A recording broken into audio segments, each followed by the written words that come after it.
पाठ 6 धन वर्षण। पठन से पूर्व। धन का मोह व्यक्ति को कहीं का नहीं छोड़ता। व्यक्ति को जितना मिलता है उससे मन नहीं भरता और अधिक पाने की इच्छा बनी रहती है। लालच में दूसरे की जान लेने से भी नहीं हिचकता।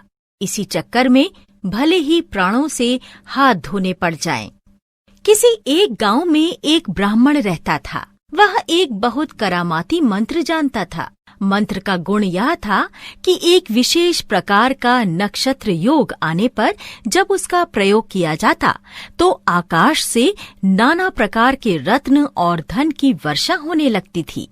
उस ब्राह्मण के पास एक बड़ा बुद्धिमान विद्यार्थी पढ़ता था। एक दिन एक काम से ब्राह्मण उस विद्यार्थी को लेकर घर से बाहर गया। कुछ दूर जाने पर वे दोनों एक घने जंगल में पहुंचे। इस जंगल में डाकू रहते थे। राहगीरों के आते ही उनका माल असबाब लूट लेते। उस ब्राह्मण और विद्यार्थी की भी यही दशा हुई। डाकुओं ने उन्हें बांध लिया। राहगीरों के पास सदा रुपया पैसा नहीं रहा करता था, फिर भी डाकू उनको नहीं छोड़ते थे। वे एक को बांधकर दूसरे से कहते कि जाओ, रुपये लाकर इसे छुड़ा ले जाओ। यदि बाप बेटे को कभी पकड़ लेते तो लड़के को बांध कर रख लेते और बाप को रुपया लाने को भेजते। इसी तरह दो भाइयों को पकड़ते तो छोटे को रखकर बड़े को भेजते और गुरु चेले को पकड़ने पर गुरु को रखकर चेले को भेजते। इसी के अनुसार उन्होंने ब्राह्मण को पकड़ रखा और शिष्य को रुपया पैसा लाने के लिए भेज दिया। जाते समय शिष्य ने गुरु को नमस्कार करके कहा, मैं 2-1 दिन के भीतर ही लौटूंगा। आप डरिएगा मत, किंतु एक काम आपको करना होगा। आपको मैं सावधान किए जाता हूँ। आज धन वर्षण का योग है। ऐसा न हो कि आप दुख से कातर होकर धन वर्षा करें। यदि करेंगे तो आप खुद भी मरेंगे और ये डाकू भी मरेंगे। संध्या समय पूरब की ओर चांद उगने लगा। ब्राह्मण ने देखा नक्षत्र योग आ रहा है। देखकर उसने सोचा, अच्छा, धन के लिए ही तो डाकू मुझे नाना प्रकार के कष्ट दे रहे हैं। यह धन वर्षण का योग तो दिखाई देता है। मैं इतना कष्ट क्यों सहूं? मैं इसी समय मंत्र के बल से धन बरसाकर इन्हें देकर क्यों न चला जाऊं? यही सोचकर उसने कहा, क्यों जी, तुम लोगों ने मुझे धन के लिए पकड़ा है तो मेरा बंधन खोल दो। स्नान करने दो, नया वस्त्र पहनने दो, चंदन लगाने दो और फूलों की माला पहनने दो। डाकुओं ने वैसा ही किया।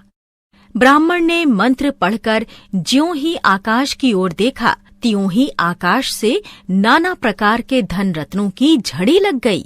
डाकू जिससे जितना हो सका उस धन को लूटकर अपने कपड़े में बांधकर चलते बने। ब्राह्मण भी उनके पीछे पीछे जाने लगा। कुछ दूर जाने के बाद अचानक अन्य डाकू भी आ गए और उन्होंने इन डाकुओं को रोक लिया। बंधक डाकुओं ने कहा, अगर धन चाहिए तो इस ब्राह्मण से मांगो। इसके आकाश की ओर देखते ही धन की वर्षा होती है। इसी ने हमको धन दिया है। नए डाकुओं ने पहले के डाकुओं को छोड़कर ब्राह्मण को ही पकड़ लिया। बोले, बाबा जी, हम लोगों को भी धन दो। ब्राह्मण ने कहा, बहुत अच्छा, यदि यही चाहते हो तो धन वर्षा का योग साल भर के बाद आता है। साल भर ठहरो, उस योग के आने पर मैं धन बरसाकर तुम्हें भी दूंगा।